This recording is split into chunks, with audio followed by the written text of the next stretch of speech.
চলেন যুদ্ধে যাই, বললেন প্রধানমন্ত্রী তারেক রহমান। সপ্তাহের প্রথম কার্য দিবসে এক ব্যতিক্রমী মন্তব্যের মধ্য দিয়ে দিনের সূচনা করেছেন প্রধানমন্ত্রী তারেক রহমান।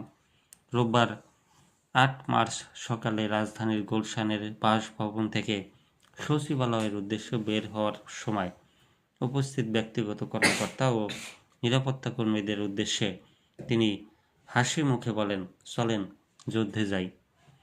প্রধানমন্ত্রীর অতিরিক্ত প্রেস সচিব আতিকুর রহমান রুমন জানান, সকাল ৮টা ৪২ রাজধানীর গুলশানের বাসভবন থেকে সচিবালয়ের উদ্দেশ্যে বের হন প্রধানমন্ত্রী।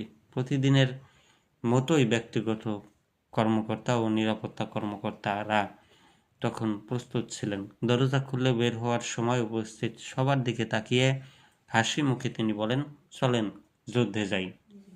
তিনি বলেন, হঠাৎ এমন মন্তব্য উপস্থিতরা কিছুটা বিস্মিত হন। পরে সবাই বুঝতে পারেন দেশ পরিচালনার দায়িত্বকে রূপক অর্থে যুদ্ধের সঙ্গে তুলনা করেই তিনি একথা বলেছেন।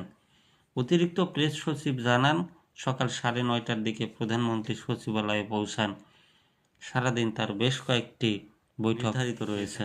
এর মধ্যে শিক্ষামন্ত্রী আনোয়ার এহসানুল হক মিলন ও শিক্ষা উপদেষ্টা মাহাদি আমিনের সঙ্গে শিক্ষা খাত সংক্রান্ত আলোচনার কথা রয়েছে। এছাড়া বাংলাদেশ বিনিয়োগ বোর্ডের নির্বাহী চেয়ারম্যান আশিক চৌধুরীর সঙ্গেও একটি বৈঠক হওয়ার কথা রয়েছে। বিনিয়োগ ও শিক্ষা ব্যবস্থার উন্নয়ন সহ রাষ্ট্রের নীতি নির্ধারণী বিভিন্ন বিষয়ে আজ দিনভর ব্যস্ত সময় কাটাবেন প্রধানমন্ত্রী।